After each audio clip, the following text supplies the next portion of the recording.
présentation va porter sur une interrogation. Pourquoi dans une Union européenne qui est largement divisée économiquement, la France a-t-elle aujourd'hui une croissance aussi basse en dépit du soutien public à l'activité? Alors, tout d'abord, je voudrais dire que euh, la France n'est pas la seule dans ce cas. La France et l'Allemagne sont en décalage avec le reste de l'Union européenne, tandis que l'Italie, elle, qui est dans un marasme économique depuis pratiquement 20 ans, semble toujours ne pas pouvoir sortir de ce marasme. La France et l'Allemagne ont donc une croissance nettement plus faible dans une Union européenne qui voit le clivage entre l'Europe occidentale et l'Europe centrale et danubienne. Excusez-moi, mais je reprends les termes qui étaient en usage avant la Deuxième Guerre mondiale pour caractériser ces pays, qui voit donc ce clivage entre ces deux Europes s'accentuer.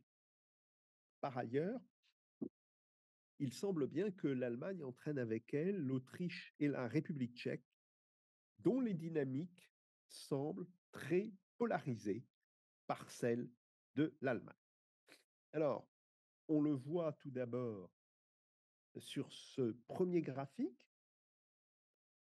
euh, les deux lignes en gris, gris pâle pour la zone euro, gris foncé pour l'Union européenne, montrent bien que ce soit la France ou que ce soit l'Allemagne, on est nettement en dessous de la moyenne européenne, que ce soit pour 2022, mais c'était déjà le cas en fait dès 2021, pour 2022, 2023 et probablement 2024.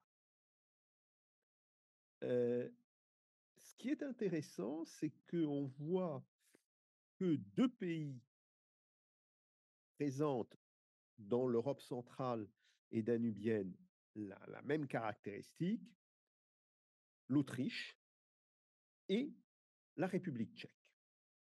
Par contre, la Pologne, la Bulgarie, mais je dirais même la Slovaquie ou la Hongrie montrent des dynamiques économiques qui sont bien plus intéressantes. Alors évidemment, comme ce sont des économies dont le PIB est relativement faible, cela influe assez peu sur la moyenne de l'Union européenne. Ce qu'on peut déjà dire, c'est que le choc de la crise, qui a été induite par la Covid-19, hein, la conséquence des confinements, a été fort dans l'ensemble de l'Union européenne, même si des différences de politique sanitaire ont été notables entre les pays. Et il y a 4 pays qui ont été particulièrement affectés: l'Espagne, le Portugal, l'Italie et la France. Bon, la trajectoire post-Covid montrait déjà des divergences assez sensibles entre ces pays. Après, la crise de l'énergie, bon, liée aux sanctions, aux hostilités en Ukraine et à la nouvelle situation géopolitique, a eu des effets notables, même si deux pays semblent y échapper relativement, la Roumanie et la Bulgarie. En Europe occidentale, le cas de l'Allemagne est symptomatique de la crise énergétique. Et on sait très bien que l'Allemagne est certainement un des pays qui a été touché les plus lourdement par cette crise énergétique. Curieusement, la France montre, en dépit d'avantages comparatifs importants, le fait qu'en France, le nucléaire et l'hydroélectricité jouent un rôle plus important qu'en Allemagne dans la production d'électricité. Eh bien, en dépit de cela, on voit une, heu, pardon, excusez-moi, c'était sorti, voilà, une, trajectoire qui est relativement similaire. Donc ça veut dire que ces similitudes de trajectoire renvoient probablement à des causes différentes. Enfin, l'Autriche et la République tchèque ont des trajectoires très comparables à l'Allemagne, mais comme je vous l'ai dit, ça semble, résulter de la polarisation de ces économies, par l'économie allemande. Alors,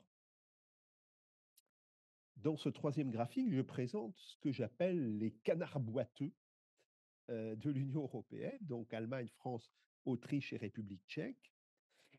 Et on voit que la France, qui avait, si vous voulez, jusque-là,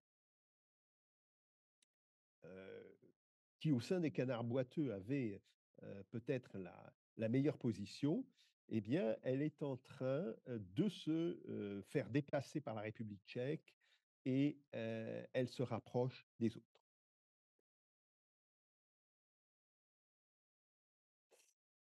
Même chose si on regarde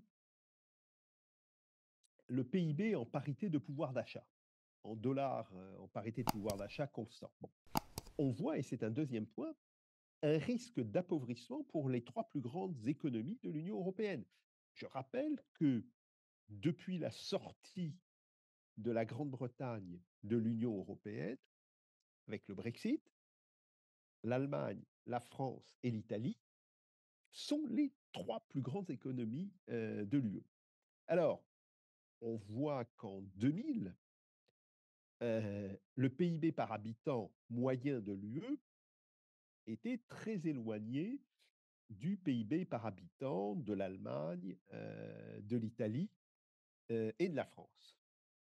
Mais ce que l'on constate,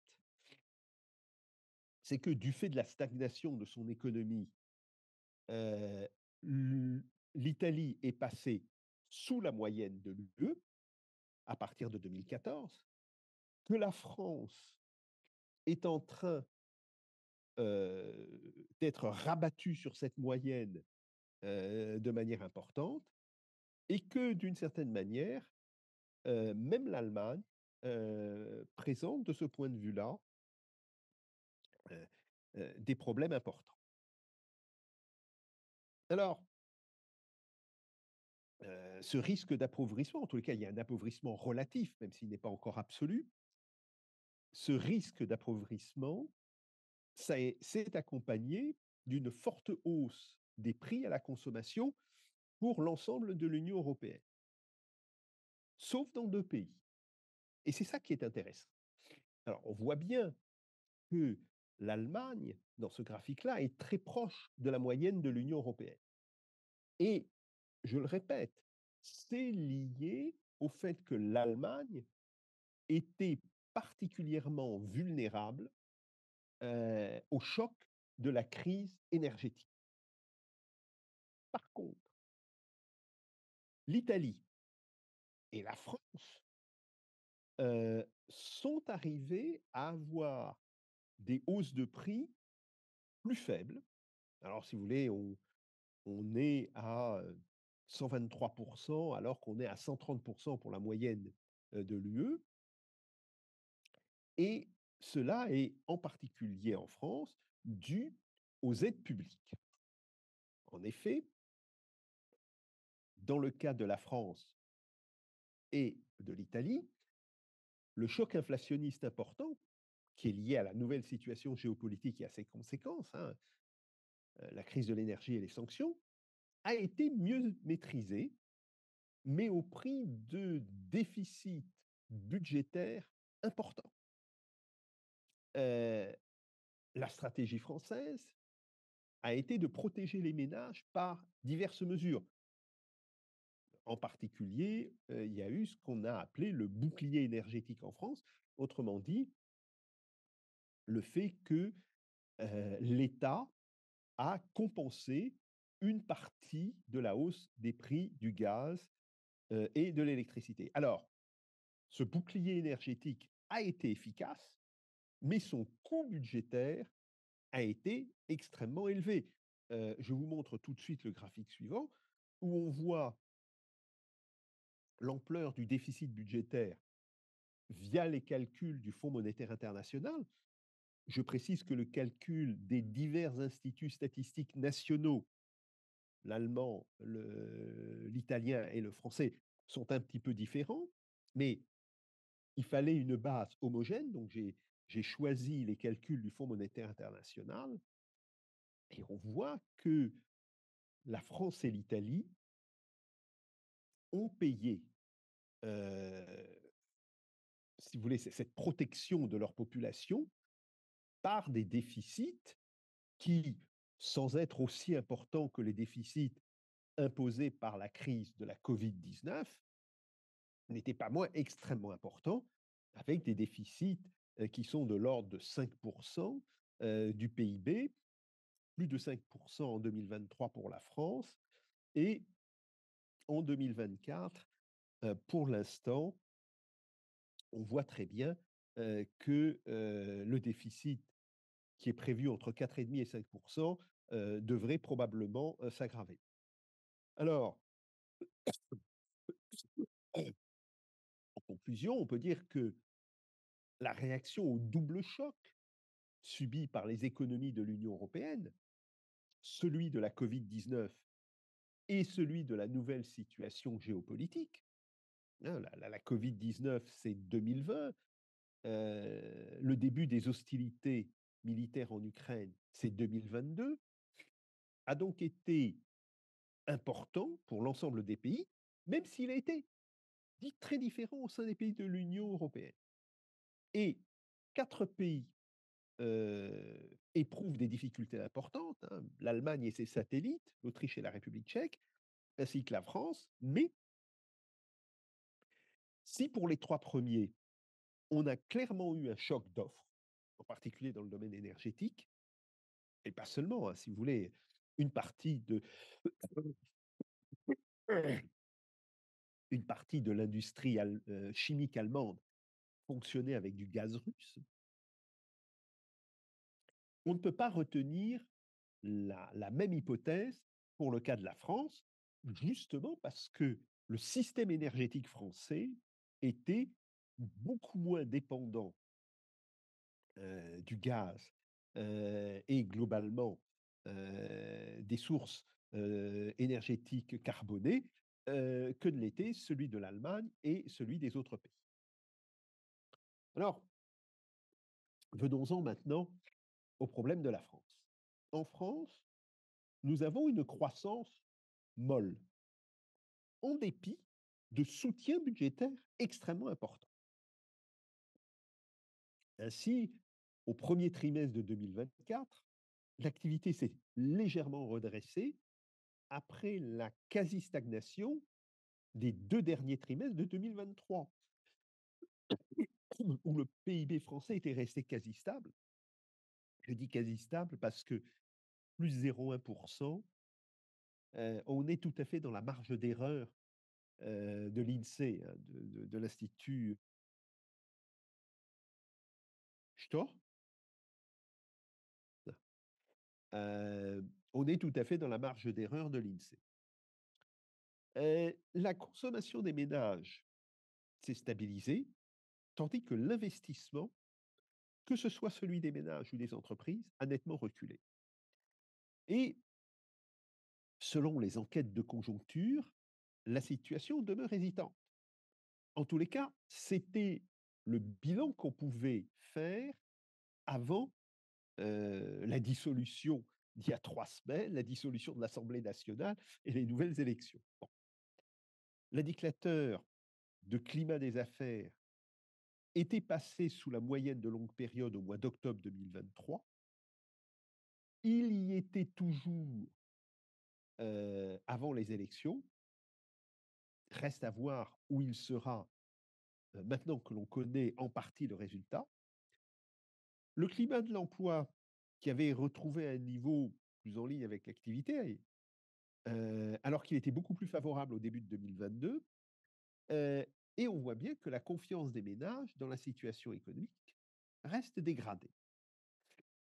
Dans l'industrie, si on regarde maintenant le secteur industriel et en particulier l'industrie manufacturière, on constate aussi que les branches d'activité évoluent toujours en ordre dispersé. Si au global, le climat des affaires se situe à un niveau proche de sa moyenne de long terme, les décalages conjoncturels entre les différents sous-secteurs atteignent aujourd'hui des niveaux historiquement élevés. Redécollage de l'aéronautique, essentiellement porté par les succès d'Airbus, mais ce redécollage contraste avec la déprime des industries énergo-intensives, gourmandes en énergie, ce qui explique la divergence exceptionnelle des situations conjoncturelles au sein de l'industrie. Et là, on peut le voir de manière extrêmement claire, hein. On voit que si on regarde la consommation, consommation des ménages et consommation des administrations publiques, des APU, comme on dit en langage statistique français, eh bien, on voit que si la consommation des APU tire un peu le PIB, il n'en est pas de même de la consommation des ménages.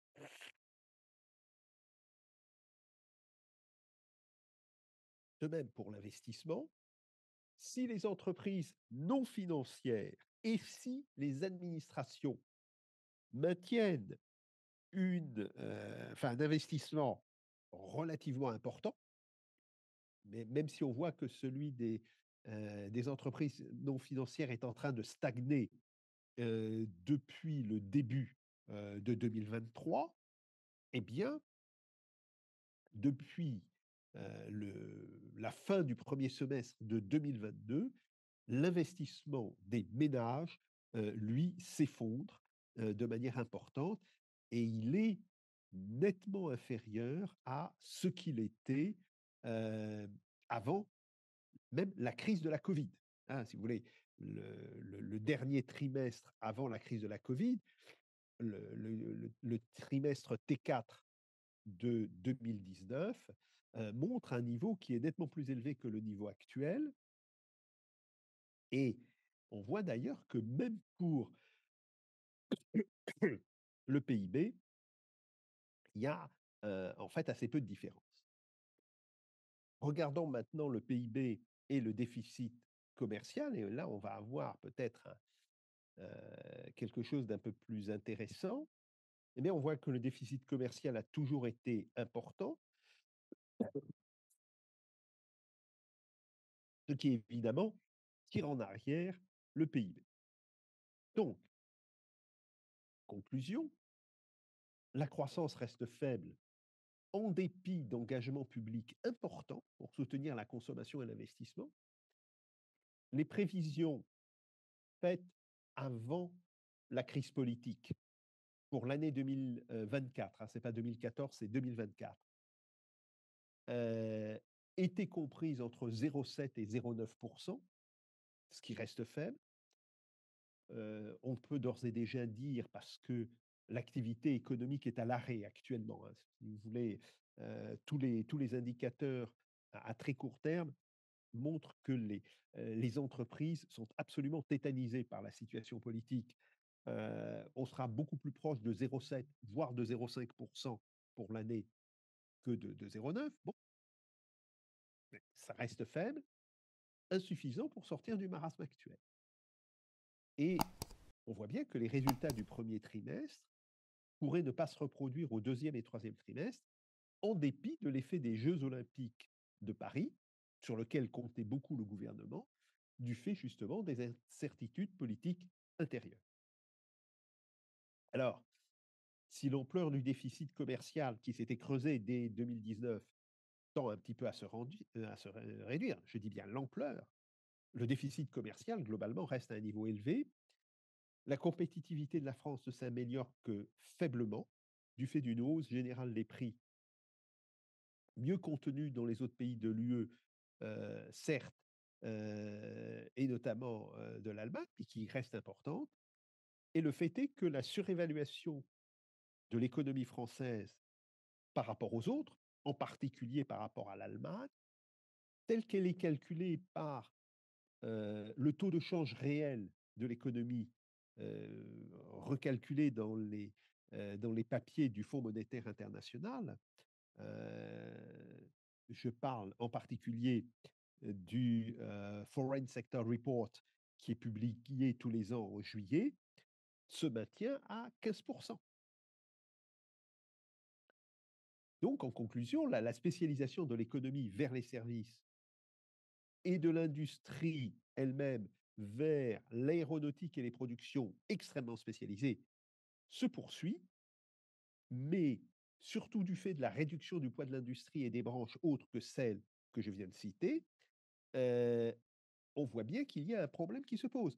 Et on constate aujourd'hui que les efforts du gouvernement, facteurs de la réindustrialisation, qui, je le rappelle, était une priorité officielle, affichée du gouvernement depuis 2022, ne semble pas encore donner de résultats. Alors, venons-en maintenant à d'autres choses, comme par exemple l'amélioration de l'emploi. On va ici considérer le total des demandeurs d'emploi directs, ce qu'on appelle dans les catégories statistiques françaises, les catégories A, B et D. Alors, bien sûr, il y a le choc de la Covid, on le voit bien. Et on voit bien que ce choc, il est à peu de choses près effacé à partir d'août 2021. Bon. Après, il y a une petite baisse du nombre de demandeurs d'emploi. Je rappelle que le nombre de demandeurs d'emploi, hein, il est autour de 4 millions de personnes sur une population qui est à peu de choses près la moitié de la population russe. Ça voudrait dire, si je transpose pour la Russie, on aurait entre 8 et 9 millions de demandeurs d'emploi en Russie. Hein. Bon.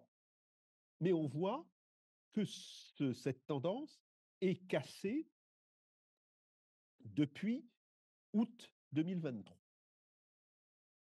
Pourquoi? Eh bien, ce qu'on constate, et ça explique une partie, si vous voulez justement, une partie de l'amélioration euh, des, des paramètres du chômage, c'est que dans le même temps, on a eu un décrochage de la productivité du travail en France. Alors la base 100 ici est représentée par le quatrième trimestre de 2019 et la tendance qui est en orange représente la tendance sur toutes les périodes avant le Covid.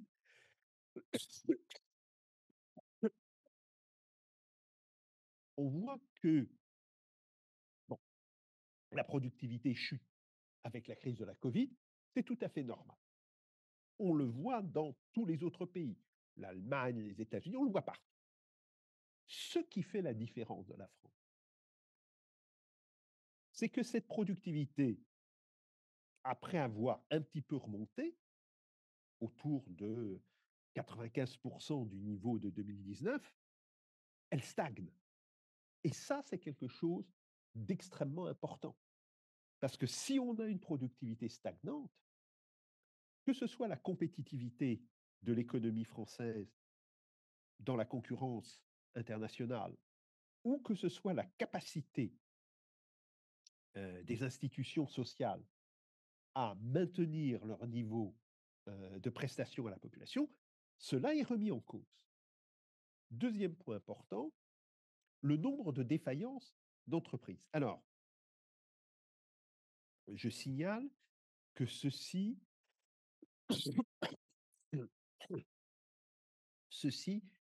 n'inclut pas les micro-entreprises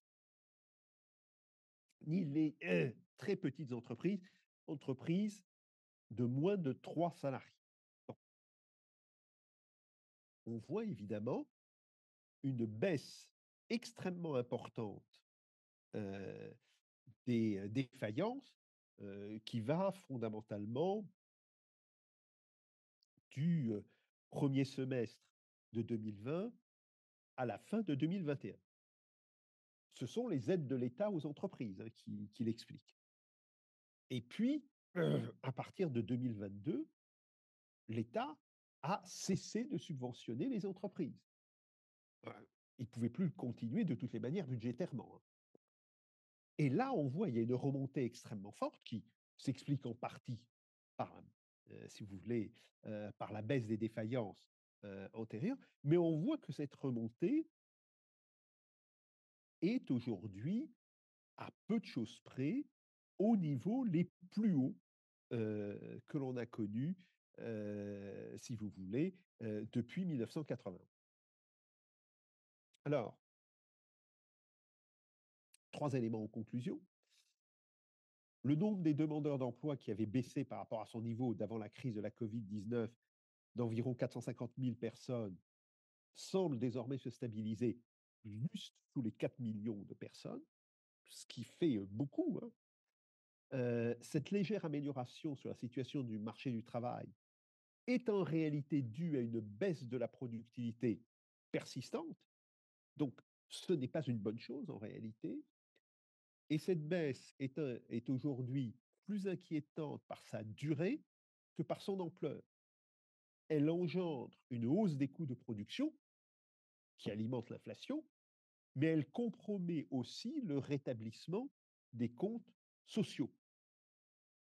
Et ceci s'accompagne d'une montée inquiétante des défaillances d'entreprises qui reviennent vers les niveaux les plus hauts, hors crise, et qui est en partie due par l'arrêt des mesures de soutien aux entreprises, bon, ce qui provoque la mort de ce qu'on appelle en France les entreprises zombies, c'est-à-dire les entreprises qui ne fonctionnaient que parce qu'elles étaient subventionnées par le gouvernement, mais qui va manifestement au-delà.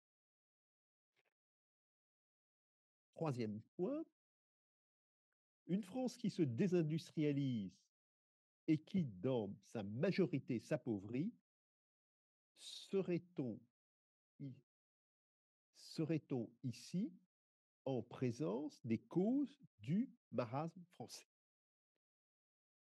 Bah, la question du pourquoi de ce que l'on peut appeler le marasme français, autrement dit la permanence d'une faible croissance depuis au moins 10 ans, évidemment, se pose. 2 faits émergent pour expliquer ou tenter d'expliquer cette situation. La poursuite de la désindustrialisation, qui a profondément changé la structure de l'économie française, et l'appauvrissement d'une partie de la population. L'économie française souffre d'un manque global de compétitivité qui n'épargne que certains secteurs très spécialisés de son outil industriel.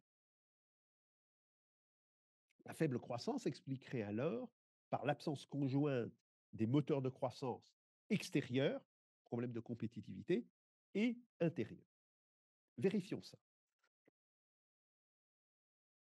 On voit que globalement, euh, les importations de biens industriels se maintiennent à un niveau plus élevé que les exportations de biens industriels. Autrement dit, la balance commerciale pour les biens industriels s'est dégradée depuis la crise de la Covid.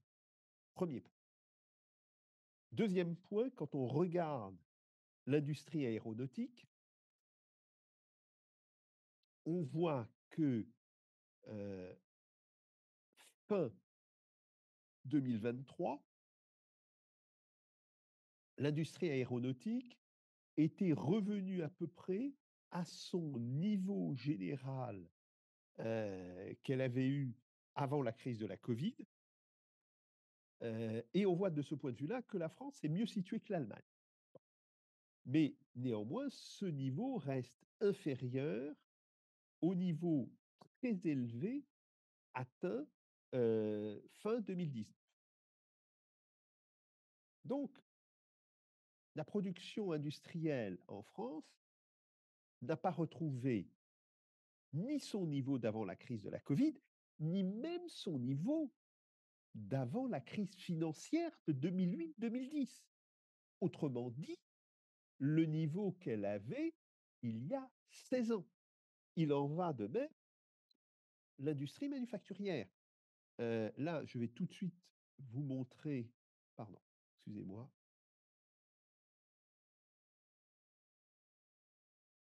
Voilà, c'est ce graphique que je voulais vous montrer. Heu, Vous voyez, à la gauche du graphique, le niveau que l'on avait atteint au premier trimestre de 2008. Donc, grosso modo, au moment où se déclenche la crise financière. Bon, la crise financière évidemment, fait chuter le niveau de production. Quand on sort de la crise financière, ce niveau remonte, mais reste très en deçà, du niveau atteint en 2008. On a une petite remontée, jusqu'en 2019, une nouvelle chute de la production industrielle, alors que ce soit pour l'industrie ou l'industrie manufacturière, remontée après la crise de la Covid et la stagnation. Et on voit que l'écart par rapport à 2008, il est de 15%. Donc ça, c'est quelque chose que les analystes, globalement, parce qu'ils ont le nez collé sur les résultats des 2 derniers trimestres, n'ont pas vu et qui semble tout à fait catastrophique. Deuxièmement, la balance commerciale des biens industriels s'est aujourd'hui stabilisée, mais elle reste au premier trimestre 2024, d'abord largement négatif, et surtout, son solde sur 4 trimestres est de 20% plus élevé que celui que l'on pouvait calculer, toujours sur 4 trimestres, au premier trimestre 2020, donc avant la crise de la Covid. Donc, même si l'industrie aéronautique reste un des derniers points forts de l'industrie française, le niveau de production du secteur de 2019 n'a pas été retrouvé, en dépit des bonnes ventes d'Airbus. Et la concentration de l'industrie française sur des segments extrêmement spécialisés, ou de plus, elle est très dépendante de composants étrangers, pose à l'évidence un problème. Venons-en maintenant aux questions de consommation. Bon. On a une tendance globale à ce que la consommation des ménages se fasse de plus en plus en services et de moins en moins en biens.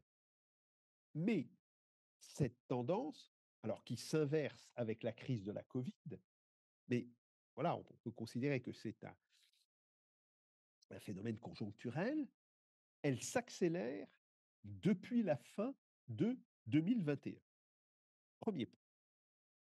Deuxième point, qu'est-ce qu'il y a dans la consommation en ménage, la consommation des ménages en biens? Pour ce qui est des biens d'équipement matériel et de transport, grosso modo les voitures, hein, bon, on voit qu'on reste juste sous le niveau du troisième ou du quatrième trimestre 2019. Mais ce qui est très inquiétant, c'est que pour ce qui est des produits agricoles et de l'agroalimentaire, eh bien là, il y a une baisse sensible de la part de la consommation. Qu'est-ce que ça veut dire? Ça veut dire, alors, nous avons ce troisième trimestre. Si on regarde là, la consommation des ménages en eau, énergie, produits de coquefaction, raffinage et déchets, mais c'est essentiellement l'énergie et l'eau hein, qui sont là-dedans, eh bien on voit que, de fait, il y a depuis 2022, autrement dit avec le choc de la crise énergétique, une baisse assez sensible de la consommation de l'énergie. Alors, même si évidemment, on n'est pas au niveau de la crise de la Covid, même si la chute au quatrième trimestre de 2022 fut nettement plus importante, mais on voit bien qu'on n'a pas récupéré de cette chute.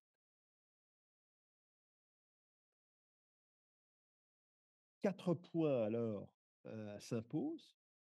Tout d'abord, la consommation de la population est de plus en plus en faveur des services, à l'exception de la crise Covid, bien sûr.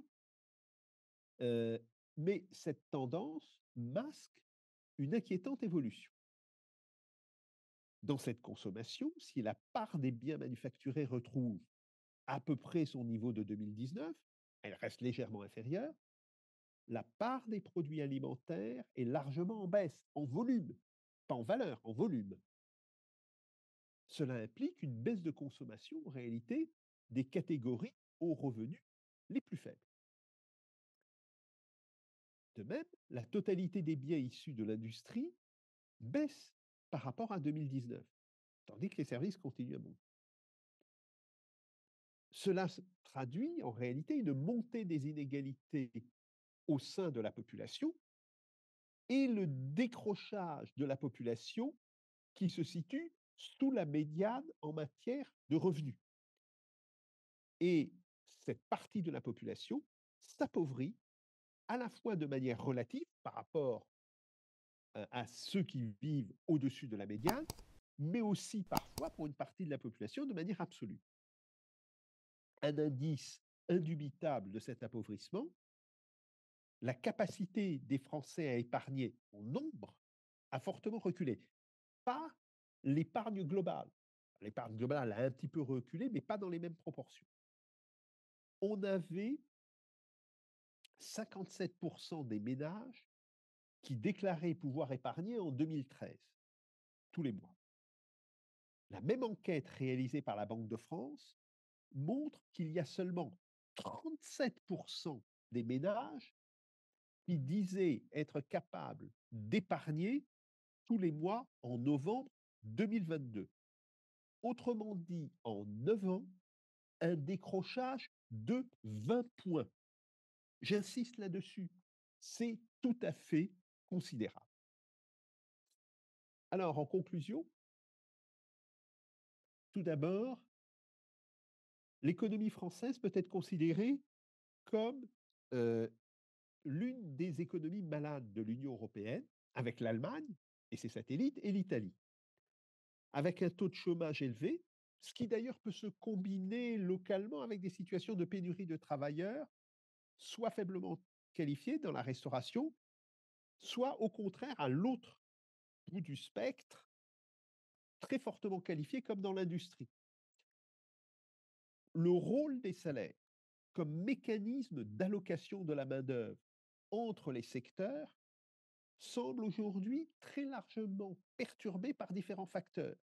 Alors que ce soit la pression concurrentielle de l'étranger, qui est aujourd'hui très forte, ou que ce soit le faible écart entre le salaire minimal et les prestations sociales délivrées aux chômeurs. Enfin, la baisse et surtout la stagnation de la productivité du travail, ce qui fait que par rapport à la tendance telle qu'elle était en 2019, on est à 7 ou 8 points en dessous. Donc la stagnation de la productivité du travail est aussi un problème majeur, que ce soit pour la compétitivité de l'industrie, c'est une évidence, mais que ce soit aussi pour le financement de certaines prestations sociales. Et ceci, évidemment, vaut pour la question des retraites. Ceci vient se combiner avec l'affaiblissement du rôle du salaire dans la gestion du marché du travail. Alors, l'économie française se caractérise néanmoins par le maintien d'une croissance très faible et qui n'est due qu'à des déficits budgétaires extrêmement élevés, si vous voulez. Ce qui me frappe, c'est que si on fait un calcul assez rapide, ce qu'on appelle en français un calcul de coin de table. Bon, euh, du multiplicateur fiscal, eh bien, on voit que le multiplicateur fiscal aurait fortement diminué de 2014 à 2019 à 2021, 2024. On est obligé d'avoir des déficits budgétaires de plus en plus élevés pour des résultats de croissance de plus en plus faibles. Donc les mécanismes de relance budgétaire ne fonctionnent plus. Les marges de manœuvre des gouvernements tendent donc à se réduire, alors que la pression exercée par le déficit commercial et par le déficit budgétaire reste importante. Donc on est dans une situation qui est relativement grave, et le maintien de certains segments de l'industrie, comme l'industrie aéronautique, malheureusement, ne doivent pas faire illusion sur quant à l'état de santé de l'économie française globalement.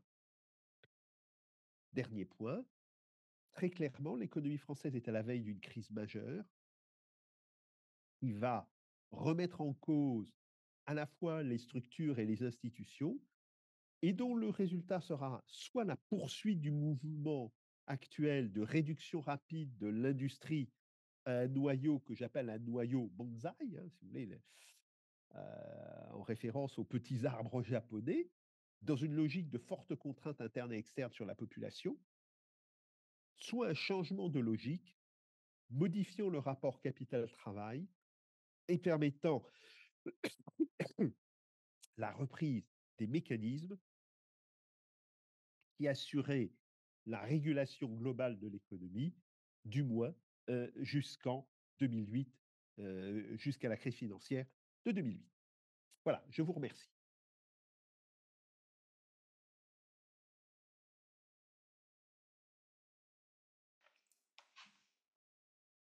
Jacques, большое спасибо за Merci ваш beaucoup, Jacques. доклад.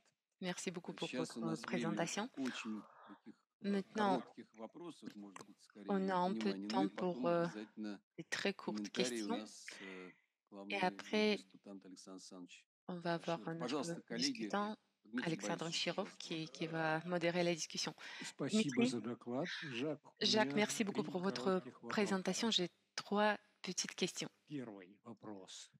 Question numéro 1. Правильно ли я понимаю, Est-ce que j'ai что уровень bien промышленного производства compris во que le Франции niveau сейчас ниже, de la чем в production industrielle en 2007 France est plus году? baisse qu'en 2007?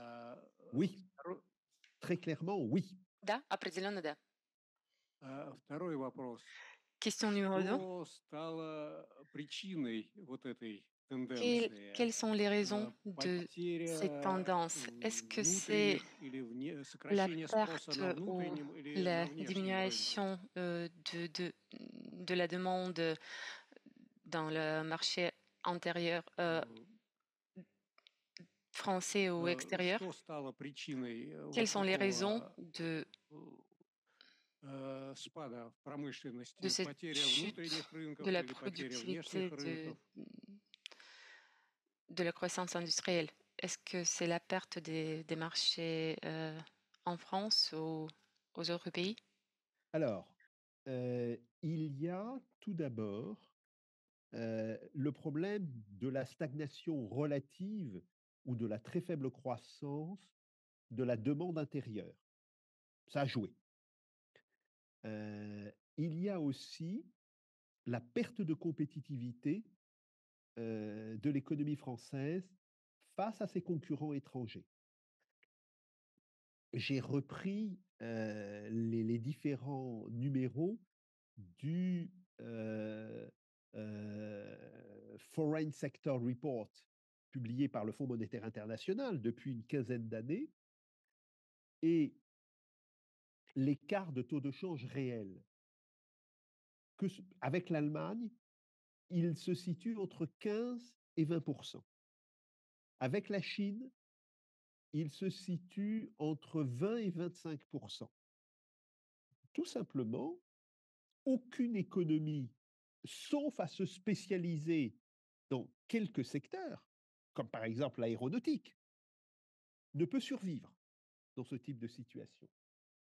Or, le problème pour la France, c'est que, admettons qu'on aille jusqu'au bout de cette spécialisation de l'aéronautique, on voit que la production aéronautique est toujours dépendante de production étrangère.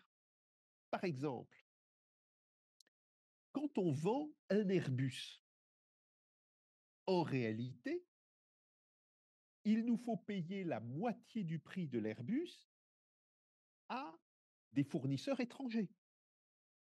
Donc, la part des composants est de plus en plus importante et il y a une forme d'incapacité de l'industrie française à remonter les filières des composants. Alors, cette incapacité, elle est à la fois liée à des problèmes structurels, des problèmes de décision économique, des problèmes politiques. Par exemple, sur les moteurs d'avion, nous sommes très dépendants de la volonté des États-Unis, mais elle est aussi liée à des problèmes économiques, de compétitivité et de productivité. Donc voilà, c'est ça globalement les causes de la baisse importante, comme tu l'as dit, de la production industrielle de 2008 à nos jours. C'est une baisse d'environ 15%.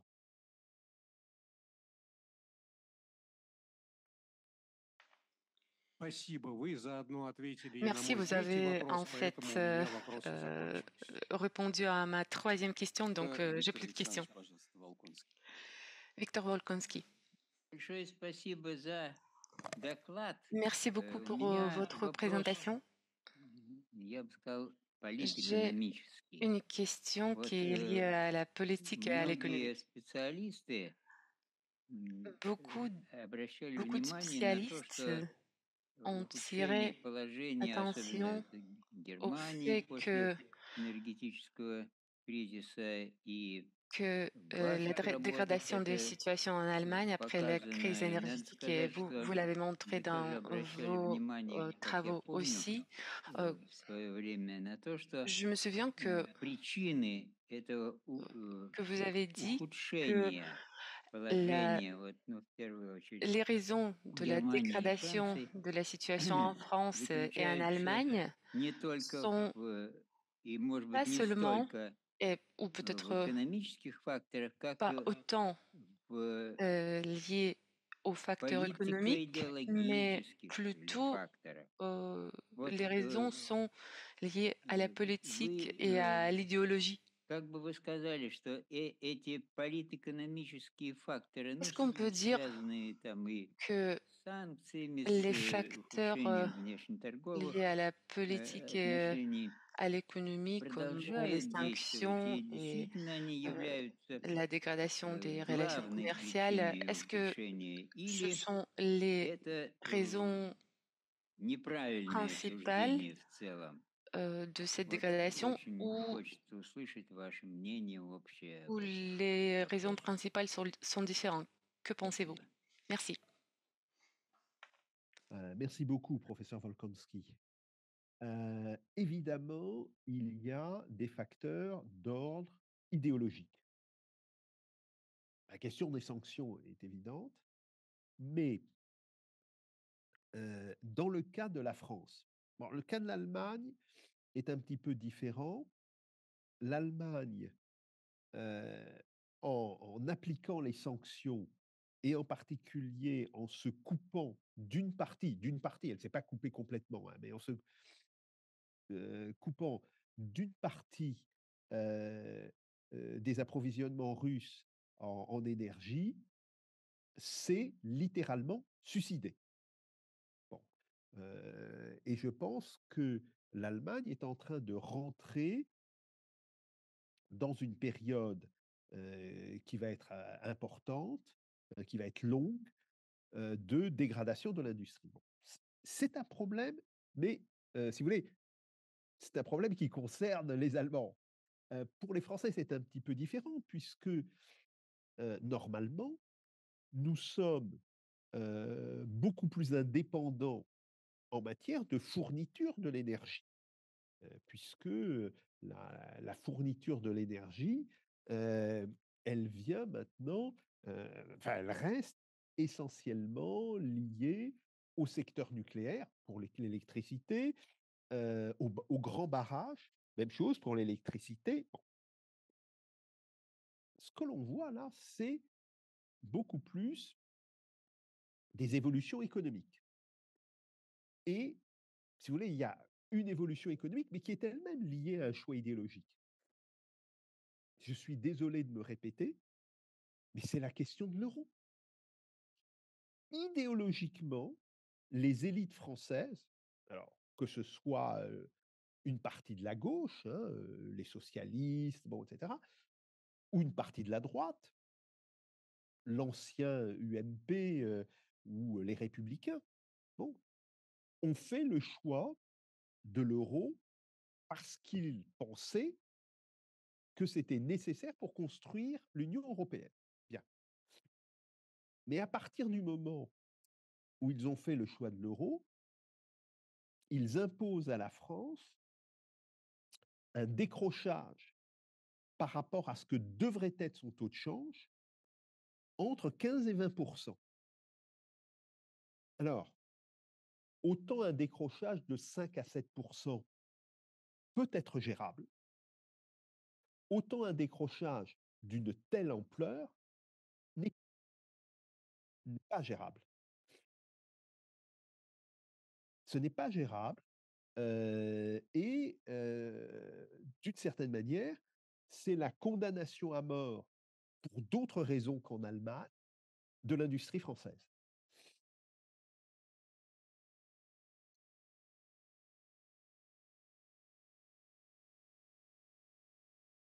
Должен продолжить свой вопрос. Je Мне voudrais кажется, continuer ma очень question. Je важным и pense, хотелось бы услышать. Мы qu'il же est привыкли, très что important, il est très крупнейшие important de l'entendre корпорации, de votre part. Nous, финансисты, normalement, on pense экономисты que les оказывают grandes corporations, определяющее влияние, ну, по крайней мере, не sociétés, меньшее, l чем политики. les, Что сейчас économistes, изменилась эта en fait, ситуация? influencent, Сейчас уже la situation эти beaucoup, mais гигантские, est-ce que cette очень сильные situation a changé экономические tellement? корпорации перестали Cette, обладать grande, таким société влиянием économique, на les corporations, est-ce qu'elles экономические n'ont проблемы. est-ce que c'est le cas qu'elles n'ont plus, d'influence économique de cette ampleur? Alors, la réponse, elle renvoie, à l'idée que, ce qu'on appelle les grands intérêts économiques, hein, l'intérêt des grandes sociétés, se divisent entre des sociétés qui sont largement basées sur l'industrie, des sociétés financières comme les banques et des sociétés qui sont basées sur des secteurs d'activité qui sont, d'une certaine manière, heu, beaucoup mieux protégés face à la surévaluation, de l'économie française. Comme par exemple le luxe. Si vous voulez, heu, quand on est prêt à acheter, des vêtements de luxe ou des objets de luxe, des chaussures, des sacs à main, enfin bon bref, tout ce qui concerne le luxe, à des prix, tout à fait ahurissants. Par exemple, madame Gaillet, qui est une actrice, qui est la femme, de François Hollande, heu, elle est allée voter hier avec un sac Hermès à 22 500 €. Je dis bien 22 500 €. Autrement dit, plus d'un an du salaire mensuel d'un travailleur qui est au salaire minimal. Bien. Quand on est prêt à payer 22 500 € pour un sac, un petit sac, hein, un sac comme ça, bon, qu'on le paye 22 500 € ou 24 000 € ou 25 000 euros, ça n'a pas beaucoup de différence. Donc,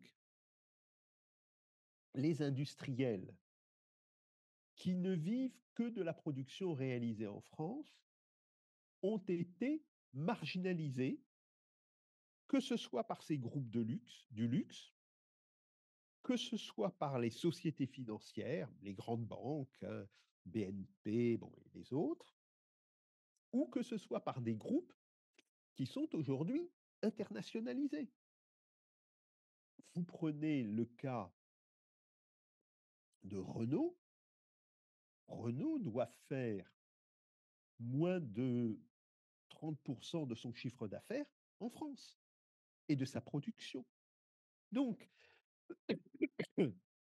cette marginalisation des groupes industriels qui produisent en France a eu des conséquences politiques importantes sur les choix du gouvernement français et a permis la constitution d'une forme d'alliance entre l'industrie financière ou l'industrie bancaire, plus précisément, l'industrie du luxe et une industrie complètement transnationalisée pour lesquelles la compétitivité du territoire France n'est plus un problème. Ce n'est pas un problème pour les financiers, ce n'est pas un problème pour le luxe, parce que je vous dis, qu'un produit de luxe vaille 20% de plus ou de moins, ça reste un produit de luxe et il y aura toujours des gens pour l'acheter. Vous savez, il y a, par exemple, les producteurs d'alcool, les producteurs de cognac français, hein, Cointreau, enfin, ils font des bouteilles spécialement pour le marché asiatique, des bouteilles qui sont dans un filet de maille en or pur. La bouteille de cognac doit valoir 7 000 ou 8 000 euros. Eh bien, ça se vend. Bon. Donc, tous ces gens considèrent que la question de la compétitivité du territoire France n'est plus importante. Et donc, on a évidemment des choix économiques qui sont en conséquence.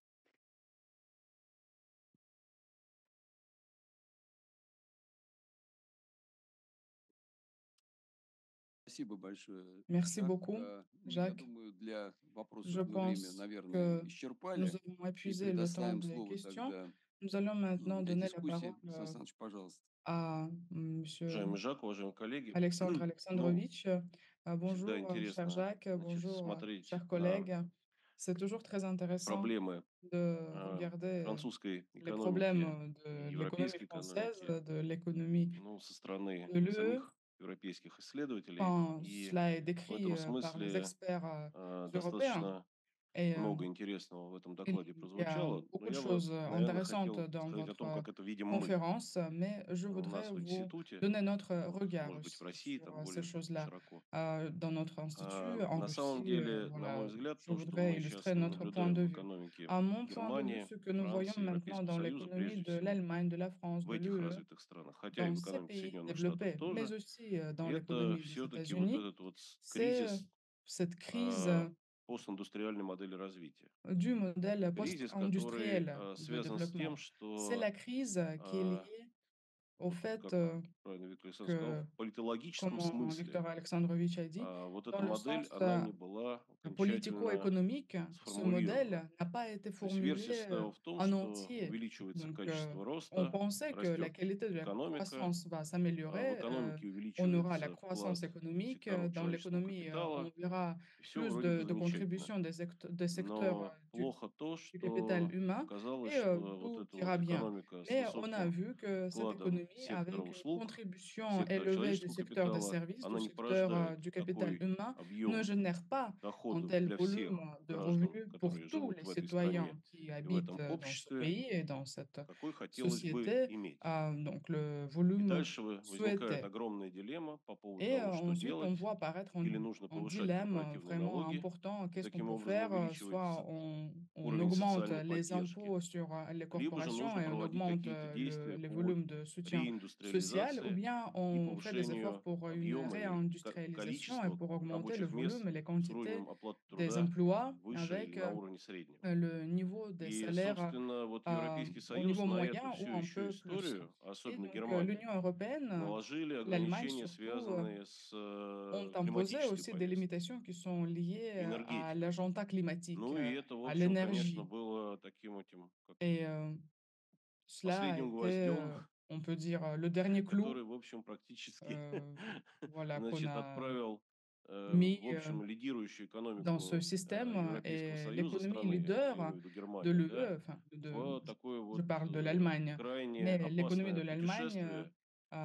s'est vue которое неизвестно dans un куда в voyage, dans итоге une aventure très приведет. dangereuse et on И ne sait это pas очень serьезный quelle sera la вопрос, fin de cette потому что aventure. C'est une question деиндустриализация, très sérieuse parce que la повышение роли déindustrialisation, l'augmentation du м, rôle сектора услуг — du secteur des services, это то направление, в котором движутся не только c'est страны la Европейского Союза direction qui a été или prise, non Соединенные pas Штаты, но seulement и в par том les pays числе и de l'UE Россия. ou des États-Unis, И mais y compris par la вопрос о Russie. том, как Et la мы должны question, выстраивать структурную comment политику, devons-nous не только структурную, formuler но и notre промышленную politique политику, для structurelle et того, чтобы получить industrielle наиболее pour avoir э, эффективную модель un modèle le plus efficace развития на de ближайшие там, développement pour 10-20 лет, les 10 à это 20 вопрос ans очень важный. И, в prochains, общем, c'est une question конечно, très importante.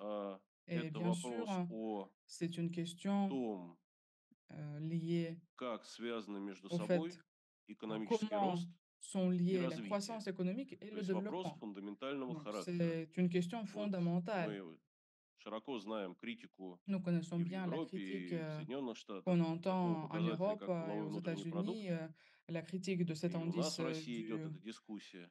euh, Но нужно du понимать, что валовой PIB. внутренний продукт — это En Russie, nous доходы. avons ces discussions aussi, mais il faut Доходы, comprendre которые que le PIB, ce распределяются sont на конкретные les цели revenus qui и sont используются distribués pour потом des objectifs для того, чтобы spécifiques реализовать et sont конкретные utilisés цели. Вот у ensuite нас pour такая есть réaliser сейчас des формула, objectifs spécifiques. что на Maintenant, nous самом avons une деле formule та suivante. модель, Le которую мы хотим modèle построить, que nous она voulons должна construire опираться на то, doit что se baser мы должны sur производить ce que nous devons больший объем доходов, то есть produire нам нужен plus de экономический revenus. Donc, рост, nous avons besoin de la прежде croissance всего для économique, того, чтобы tout осуществлять d'abord pour расширенные инвестиции réaliser в plus развитие d'investissements dans человеческого le капитала. Вот développement в du этом capital случае humain.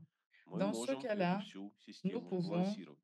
А кроме того, équilibrer tout ce балансировка всей этой système. системы De plus, достигается за счет l'équilibrage того, что de мы ce имеем système se fait grâce необходимый au fait que объем nous avons un реального volume сектора в структуре nécessaire формирования наших du доходов. secteur И вот réel dans если la мы structure de складываем эти formation des три revenus. компонента: Si nous ajoutons экономический ces trois рост, composantes, donc croissance économique, развитие секторов человеческого développement des капитала, куда мы secteurs du относим capital образование, humain, c'est здравоохранение, l'éducation, la исследования и santé, разработки, и les recherches et необходимый développement, объем первичных plus доходов со стороны реального le сектора, niveau nécessaire des вот тогда у revenus нас получается primaires du относительно côté du сбалансированная secteur réel, конструкция. là, Я on думаю, a une что construction такая assez bien сбалансированная équilibrée. конструкция Je могла pense бы qu'une telle быть construction bien создана и équilibrée в aurait экономике pu стран être Европейского créée Союза, в том dans числе, les économies конечно, во des pays Франции, у européens, которого y есть compris la France, bien и sûr, энергетические qui a мощности, les и puissances развитая научная énergétiques, база, и, une безусловно, base промышленный потенциал. scientifique et Ну, bien вот sûr в le этом potentiel мой комментарий. industriel. Спасибо. Voilà, c'est mon commentaire. Merci. Большое, Сан Саныч. Ну, Merci наверное, beaucoup. я дам сейчас слово Je vais donner la Жаку parole для, à может быть, Jacques некоторой реакции на это. pour Или, une тем не менее, réaction à ce у нас еще есть commentaire. небольшое время Et для nous коллег, avons encore которые un peu тоже de temps хотят pour les collègues qui voulaient encore какие-то свои poser соображения высказать des по questions ou поводу faire des документа. commentaires Жак, par пожалуйста, rapport à что la можно по conférence. свежим Jacques, следам, vous avez если la вы parole si хотите vous voulez réagir aux отреагировать на commentaires выступление Александра Александровича, пожалуйста. d'Alexandre Alexandrovitch. Voilà. Oui, merci beaucoup. Ce qu'a dit Alexandre est entièrement vrai. On a, si vous voulez, au début des années 2000, même avant, dans les années 1990, il y avait cette idée qui apparaît aujourd'hui un petit peu folle, hein, comme quoi on pouvait fonctionner quasiment uniquement sur une économie de services. Bon, c'était l'idée selon laquelle la désindustrialisation d'un pays n'était pas un problème, mais en fait la solution, puisque ça impliquait la substitution du secteur des services au secteur de la production industrielle. Et par ailleurs, certains combinaient cela avec un agenda écologique en disant, mais une activité de service, c'est par nature beaucoup moins polluante qu'une activité industrielle. Bon, on est resté dans ce type de raisonnement, grosso modo, jusqu'à la crise de la Covid. Alors, je ne dis pas que ce raisonnement était partagé par tout le monde, mais il était quand même important, que ce soit dans les milieux économiques. J'ai de bons collègues économistes qui m'ont tenu ce discours, hein.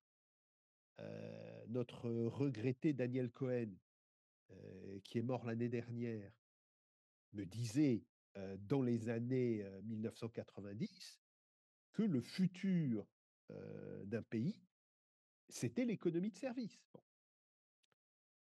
Alors, que ce soit chez les économistes ou que ce soit chez les politiques, on a, d'une certaine manière, pris conscience de la fausseté de ce raisonnement avec la crise de la Covid. Quand on s'est retrouvé dans le cas de l'économie française, dans une situation où on ne produisait plus de masques, on ne produisait plus de respirateurs, autrement dit, ces appareils qui aident les gens à respirer. On était complètement dépendant pour toute une série de productions. Là, les gens se sont un petit peu gratté la tête. Ils se sont dit, il y a quelque chose qui ne va pas. Bien.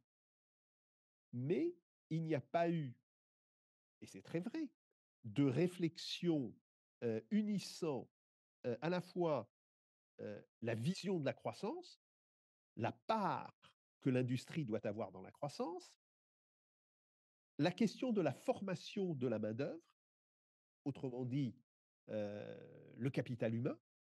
Et si on doit investir dans l'industrie, il faut investir en même temps dans le capital humain pour toute une série de raisons. Et surtout, de projets globaux articulant cela avec le développement de certains secteurs. Je vous rappelle,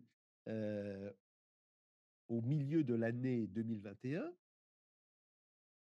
le président Emmanuel Macron a recréé un haut commissariat au plan, dont il a confié la direction à un de ses amis politiques, François Bayrou, qui est un homme tout à fait honorable, hein, je n'ai rien contre lui, mais qui ne connaît rien à l'économie et qui surtout avait pour simple tâche de faire des analyses prospectives. Et on voit bien que l'analyse prospective, ce n'est pas le travail d'un commissariat au plan. Donc, on est passé d'un discours, l'économie de service, c'est le paradis, à un discours, il faut peut-être commencer à réindustrialiser le pays en 2021, enfin 2020-2021. Mais c'est un changement uniquement au niveau du discours et qui ne s'est pas traduit dans les faits.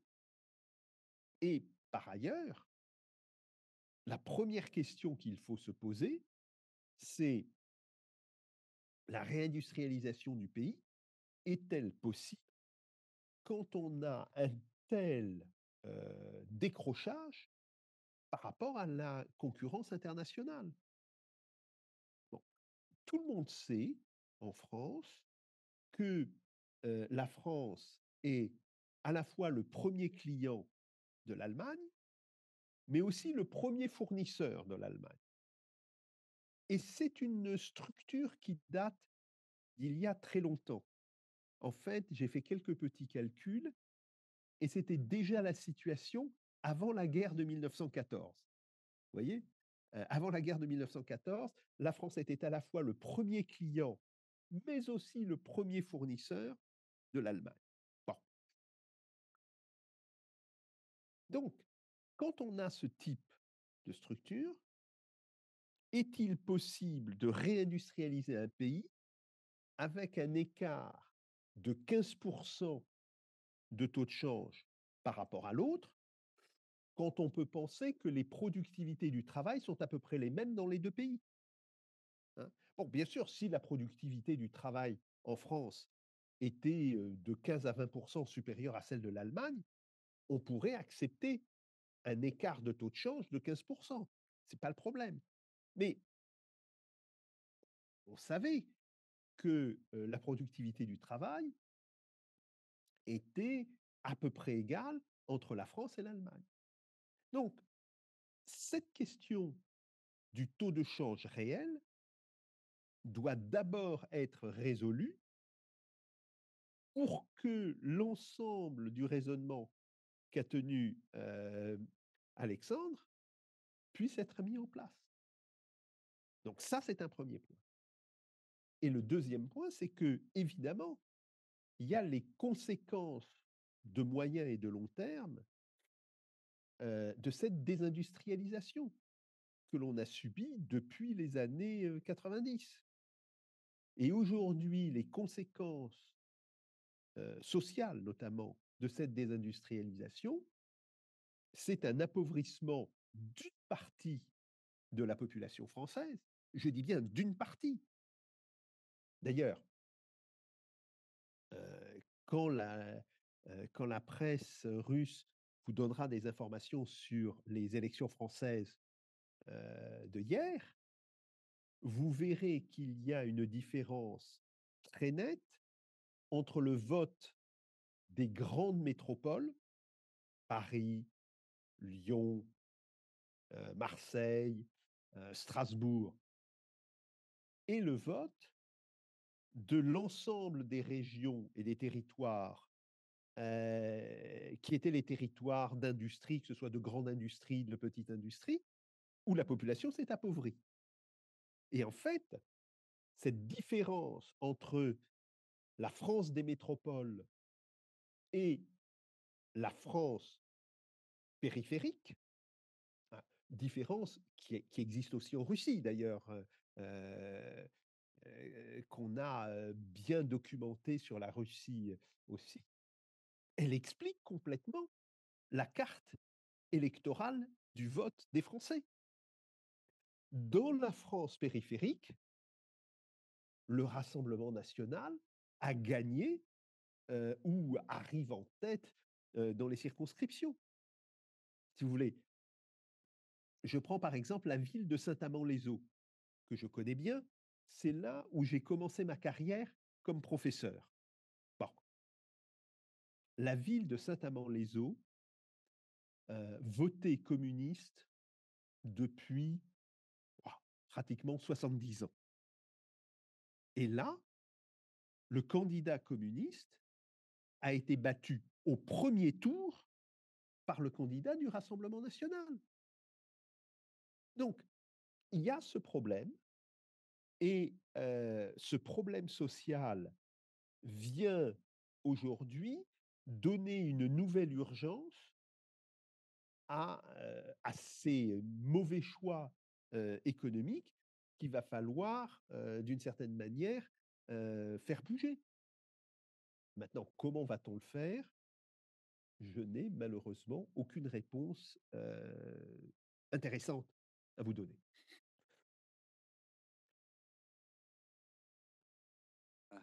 Жак, большое спасибо за ваш комментарий.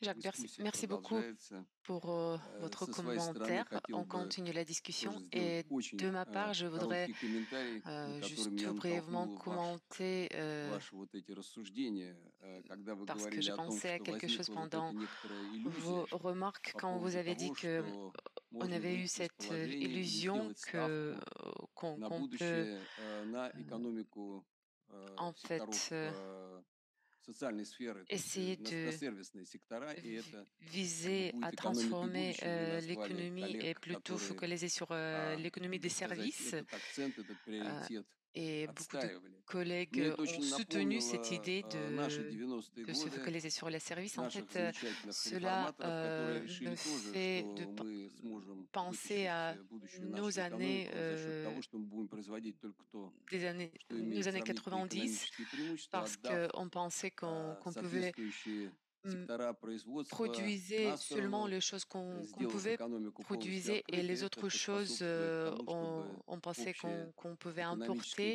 Et comme динамика cela, развивалась так, как encore une она fois, on развивалась. Но у pensait нас qu'on горькое pouvait разочарование balancer наступило, l'économie, может быть, скорее не с ковидом, в la отличие от вашей dynamique ситуации, а с другими économique, обстоятельствами, notre которые crise всем хорошо известны. et Но notre параллель напрашивается, и она говорит, конечно, о том, désillusionnement что все-таки выработка n'était pas pendant экономического la курса, crise de экономической Covid-19, политики mais beaucoup plus tôt. должна осуществляться Mais на cela veut такой dire que, действительно en fait, как бы системной основе с la упором politique на économique четкое понимание, doit прогноз тех prendre рисков, в первую l'approche очередь, которые сопровождают любую systématique идею. et on Любая doit идея, на мой penser взгляд, aux risques может быть qui положена на accompagnent стол, ничего в n'importe этом quelle idée. плохого En нет, даже fait, самая дурная. Другой il n'y вопрос, a что с ней pas de делать. mauvaise И вот idée, mais il экспертиза faut и penser toujours анализ, в aux том числе risques. модельный Donc, анализ, expertise et анализ l'analyse рисков, des он modèles, это l'analyse четко des risques, показывает. Что toujours montre касается вот cela, вашей ремарки по montre cette поводу objectivité. ковида, я Et en уже об plus, этом как-то говорил, но, к сожалению, история продолжается. vous avez Только что вышло mentionné буквально Covid 3 недели назад et капитальное malheureusement, исследование cette Национальной histoire академии наук США, continue. En fait, посвященное эффекту так une называемого publication long-ковид, то есть затяжного ковида.